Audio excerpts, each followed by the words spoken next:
What if I told you that some pickup trucks were so deadly they had higher death rates than motorcycles? Sounds impossible, right? Well, there's a 1988 Chevrolet C/K that killed more people than any vehicle in American history. These weren't just work trucks. They were four-wheeled death traps wrapped in reliable sheet metal. Today, we're exposing the 10 deadliest pickup trucks that Detroit built to kill, and number 1 will absolutely shock you. Number 10, 1978 to 1987, Ford F-150 with dual fuel tanks. Ford's brilliant idea in the late 70s was to give their F-150s extended range by mounting dual fuel tanks, one behind the cab and another behind the rear axle. What could go wrong with 40 gallons of gasoline sloshing around in two separate locations? Everything, as it turned out. The rear-mounted tank became a rolling bomb waiting for the right impact to detonate. The problem wasn't just the location, it was Ford's cheap fuel tank selector valve that would stick, malfunction, or simply break without warning. Drivers would think they were running on the safer front tank, only to discover they'd been driving around with 20 gallons of gas hanging off the back of their truck like a target. When rear-end collisions occurred, the results were catastrophic. The tank would rupture, fuel would spray everywhere, and the slightest spark would turn the entire truck into an inferno. Emergency responders reported arriving at accident scenes where victims were still alive but trapped in burning vehicles, unable to escape before the flames consumed everything. Ford's internal documents later revealed they knew about the problem but calculated that paying lawsuit settlements would be cheaper than redesigning the fuel system. The dual-tank F-150s killed dozens of people and injured hundreds more before Ford quietly phased out the design. Today, finding one of these trucks with both tanks intact is rare. Most owners had the rear tank removed after hearing the horror stories. Number 9, 1988 to 1998, Chevrolet CK1500 with side-mounted fuel tanks. General Motors looked at Ford's fuel tank disasters and said, "Hold our beer." Their solution was to mount fuel tanks outside the frame rails on both sides of the truck, creating what safety experts called external bombs. The side saddle design gave GM trucks impressive fuel capacity, but it also made them mobile crematoriums waiting for a side impact. The physics were simple and deadly. In a T-bone collision, the fuel tank would be the first thing hit. No frame protection, no crumple zones, just thin sheet metal between 25 gallons of gasoline and whatever slammed into the truck. The tanks would split open like overripe fruit, spraying fuel everywhere while sparks from the collision provided ignition.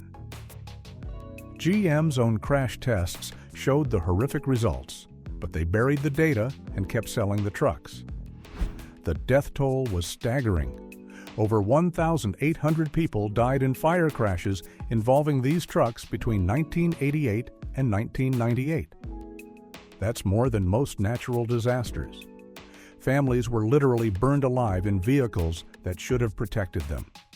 The most heartbreaking cases involved children trapped in car seats, unable to escape as flames engulfed the cabin. GM fought every lawsuit, denied every claim, and blamed everyone except their own engineering decisions. When the government finally forced a recall in 1994, GM's solution was insulting. They offered $1,000 coupons toward new GM vehicles. Essentially, their fix for killing nearly 2,000 people was a discount on your next purchase. Number 8, 2019 to 2022, Ram 1500 with eTorque system. Ram's eTorque mild hybrid system was supposed to be the future of pickup trucks: better fuel economy, smoother operation, and reduced emissions. Instead, it became a technological nightmare that left drivers stranded in dangerous situations. The 48-volt electrical system that powered the eTorque motor had a fatal flaw. It would randomly shut down without warning, killing the engine and leaving drivers coasting in traffic. The system's battery would overheat and fail, causing a cascade of electrical failures that disabled everything from power steering to brake assist. Imagine pulling a 10,000-pound trailer up a mountain grade when your truck suddenly loses all power. No warning lights, no gradual decline, just instant failure that left drivers fighting to control thousands of pounds of metal with no power assistance. The eTorque system's computer would also randomly activate the electric motor at full power, causing violent lurching that could throw passengers around the cabin or send the truck careening into other lanes. Ram's solution was to issue software updates that often made the problem worse, creating new failure modes that engineers hadn't anticipated. The most terrifying incidents involved the eTorque system activating during parking maneuvers, sending trucks crashing through garage doors, storefronts, and into other vehicles. One documented case involved a Ram 1500 that accelerated on its own in a parking lot, crushing a pedestrian against a building.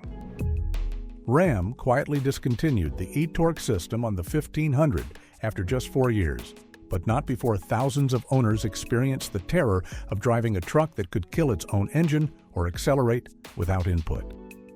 Number 7. 1980 to 1986, Ford Bronco II.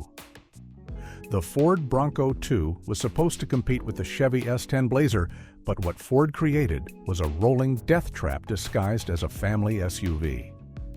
With a wheelbase shorter than most compact cars, but sitting as tall as a full-size truck, the Bronco II had the aerodynamic stability of a brick balanced on a pencil.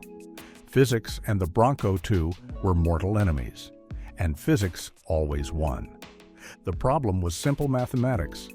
The Bronco II's center of gravity was so high and its track width so narrow that it would tip over during maneuvers that wouldn't challenge a normal vehicle. A woman in California swerved to avoid a dog and rolled 7 times. A family in Texas hit a pothole and flipped. The Insurance Institute for Highway Safety found that the Bronco II had a death rate of 3.2 fatalities per 10,000 vehicles from rollovers, more than triple the rate of comparable vehicles. Ford's own engineers knew the truck was dangerous. Internal documents revealed that they had recommended widening the track by 4 inches, which would have dramatically improved stability. Management said no, it would delay production and cost money. Instead, Ford removed the dangerous handling tests from their evaluation program. If a test might roll the vehicle, they simply didn't perform it. The real world didn't care about Ford's testing protocols. Bronco IIs started rolling over in parking lots, on highway on-ramps, and during routine lane changes. The stories were heartbreaking. Teenagers killed on their way to school, families destroyed during vacation trips, young adults paralyzed in accidents that should have been minor fender benders. Over 800 people died in Bronco II rollovers before Ford finally killed the model in 1990, proving that sometimes the most dangerous vehicles are the ones that look the safest. Number 6. 1999 to 2007, Ford F-250/F-350 Super Duty with 6.0-liter Power Stroke.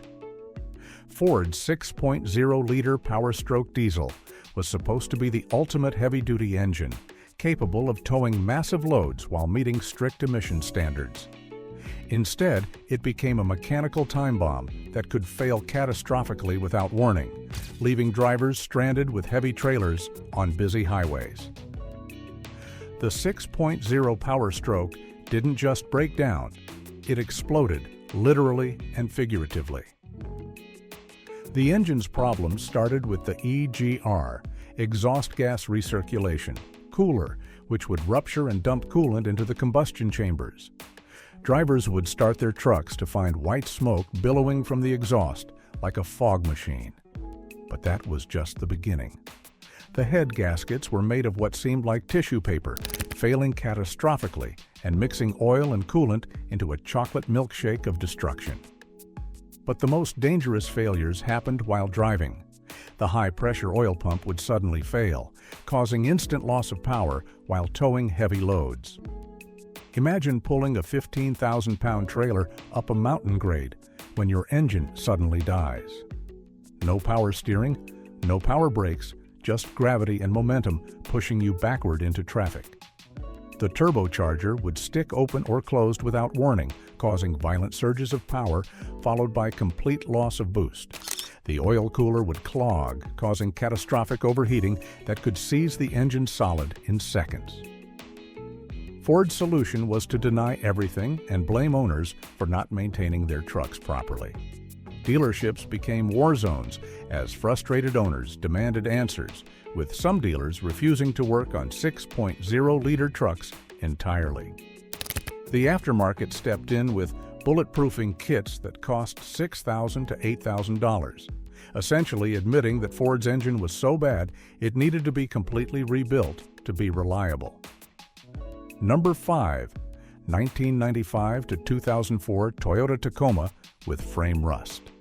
Toyota built its reputation on reliability, trucks that ran forever with minimal maintenance. But between 1995 and 2004, Toyota Tacomas had a secret that would literally tear them apart. Frames that rusted from the inside out until the truck snapped in half while driving. This wasn't surface rust that you could see and treat. This was structural cancer that ate the truck's skeleton from within. The first sign of trouble was often catastrophic failure. Leaf springs would punch through rusted frames, spare tires would fall off on highways, and brake lines would snap when the frame sections holding them disintegrated. The horror stories poured in from across the country. A contractor in Michigan was driving his Tacoma when he heard a loud crack. The bed had partially separated from the cab as the frame broke in half behind the driver's seat. Another owner in Wisconsin discovered his problem when he jacked up his truck for an oil change and the jack punched straight through the frame rail like it was made of cardboard. But the most terrifying incidents happened while towing. The frame would fail right at the hitch receiver, sending trailers careening across highways. One Tacoma owner in Ohio reported that his boat trailer passed him on the interstate after the frame snapped, the trailer's momentum carrying it past the truck before jackknifing into the median. Toyota's response was predictable: deny, deflect, and blame. They initially claimed no problem existed, then blamed road salt, then blamed owners for not washing their trucks enough. Finally, after a $3.4 billion class action lawsuit, they admitted the truth. They had outsourced frame production to a supplier who hadn't properly applied anti-corrosion coatings. The recall was massive, with Toyota having to inspect hundreds of thousands of trucks. In severe cases, they would buy trucks back at 150% of Blue Book value or completely replace the frame, essentially rebuilding the entire truck from the ground up.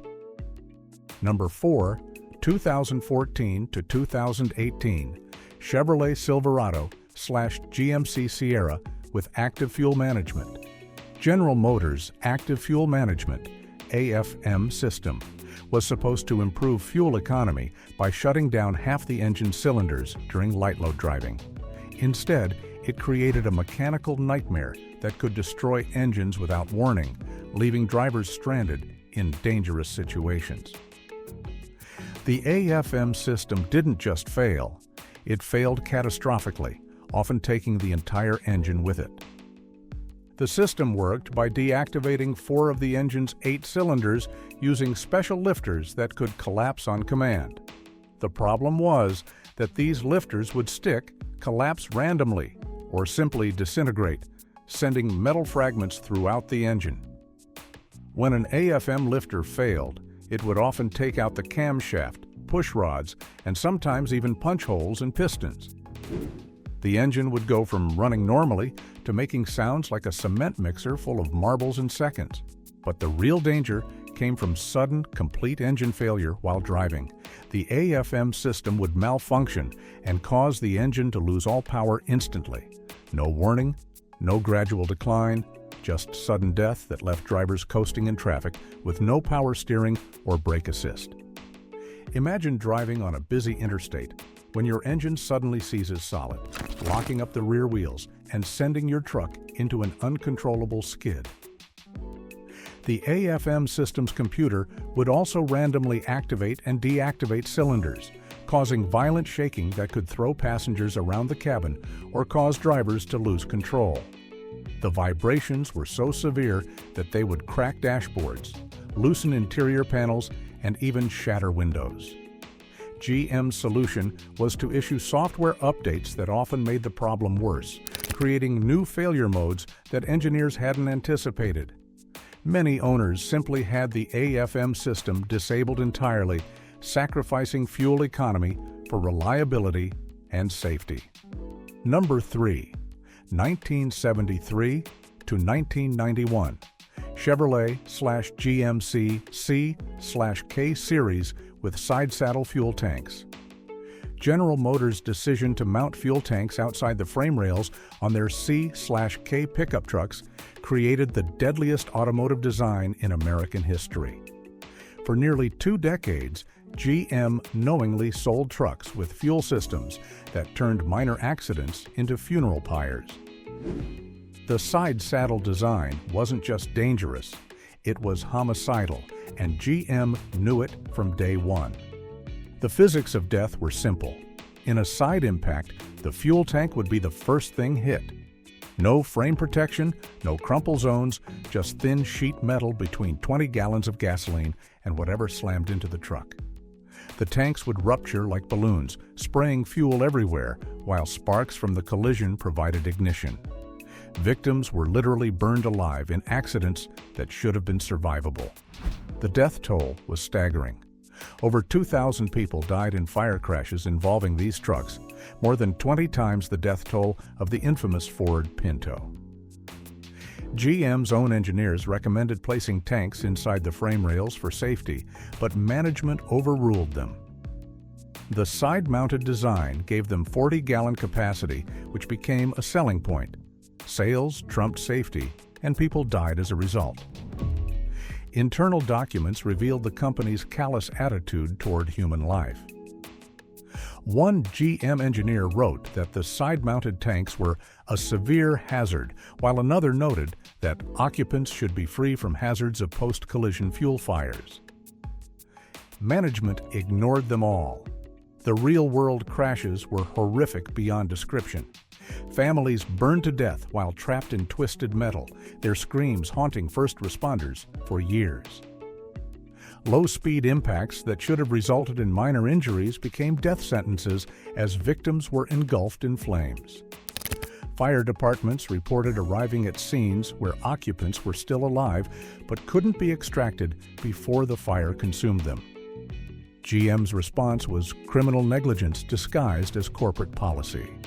They denied everything, blamed drivers, and spent millions on lawyers while people kept dying. Number 2, 2004 to 2015 Nissan Titan First Generation. Nissan's first attempt at a full-size pickup truck was ambitious, perhaps too ambitious. The first-generation Titan launched in 2004 with massive fanfare and an even more massive list of problems that would haunt owners for over a decade. This wasn't just a truck with issues, it was a mechanical disaster disguised as reliable transportation. The problems started with the rear axle differential, which had a fatal design flaw. The axle seals would fail, allowing gear oil to leak out. No oil meant metal grinding on metal, creating a howling noise that got progressively worse until the differential would literally explode, sometimes locking up the rear wheels at highway speeds. Imagine driving down the interstate when your rear axle suddenly seizes. The truck would instantly become uncontrollable, often resulting in violent crashes. But that was just the beginning of the Titan's reign of terror. The radiators were made with defective plastic that would crack, dumping coolant into the transmission through the cooler lines. Owners wouldn't know until their transmission started slipping and overheating. By then, both the radiator and transmission needed replacement, usually costing over $6,000. The exhaust manifolds would crack, creating a ticking noise that sounded like a time bomb, because it essentially was. The cracks would worsen, eventually leaking exhaust fumes into the cabin and potentially causing carbon monoxide poisoning. The brake problems were perhaps the most terrifying. The Titan's massive weight required equally massive brakes, but Nissan apparently forgot this detail. Brake rotors would warp after just 20,000 miles, and calipers would seize without warning. Panic stops became adventures in terror as the truck would pull violently to one side or simply refuse to stop at all. One owner reported that his Titan's entire electrical system shut down while driving on the highway at night. Everything went dark. No lights, no power steering, no power brakes. Just 5,500 pounds of metal coasting in the darkness. By 2015, Nissan essentially gave up and completely redesigned the Titan from scratch, never publicly acknowledging just how dangerous the first generation had been. Number 1. 2021 to 2023 Ram 2500/3500 heavy-duty diesel.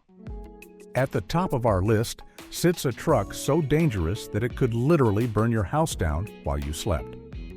Between 2021 and 2023, Ram heavy-duty diesels developed an alarming habit of catching fire without warning, even when parked and turned off. The problem was the intake heater grid relay, a component that was supposed to help with cold starts, but instead turned trucks into mobile arsonists. The relay would overheat, melt, and ignite, creating fires that could consume entire vehicles in minutes. The terrifying part was that this could happen with the engine off and the keys in your pocket. Owners would park their $80,000 trucks in the garage, go to bed, and wake up to find their house on fire. The first reports trickled in during late 2021. A Ram owner in Texas noticed smoke coming from under his hood while the truck was parked. He opened the hood to find flames licking at the engine cover. Then came the report from Michigan. A 2022 Ram 3500 burned to the ground in a driveway, taking a nearby shed with it. The owner had parked it just 2 hours earlier. By 2023, Stellantis couldn't ignore the problem anymore and recalled over 300,000 trucks. But their initial solution was insulting. They told owners not to park indoors. That's right, their fix for trucks that randomly caught fire was to make sure they burned down outside instead of inside. The official count was 6 fires with 1 injury, but diesel forums told a different story. Owners reported melted wiring, smoke events, and close calls that never made it into official statistics. One owner posted photos of his melted relay with the caption, "Found this 5 minutes before leaving for a 2,000-mile trip with my family." When Stellantis finally developed a fix, it involved replacing the relay with an updated design, but the damage to customer confidence was done. Imagine spending $80,000 on a truck and being told you can't park it in your garage because it might burn your house down. Some owners traded in their Rams at huge losses just for peace of mind. The most infuriating part was that this wasn't new technology. Intake heater grids had been around for decades, and other manufacturers had made them work without setting vehicles on fire. Somehow, Ram managed to turn a simple heating element into an incendiary device, proving that even in 2023, pickup trucks could still find new and creative ways to endanger their owners. And there you have it, the 10 deadliest pickup trucks ever built. These American workhorses proved that sometimes the most trusted vehicles can be the most dangerous. Which one of these mechanical disasters shocked you the most? Don't forget to subscribe for more automotive history that Detroit doesn't want you to know. And check out our next video about the most dangerous SUVs ever made. Thanks for watching, and remember, just because it's built tough doesn't mean it's built safe.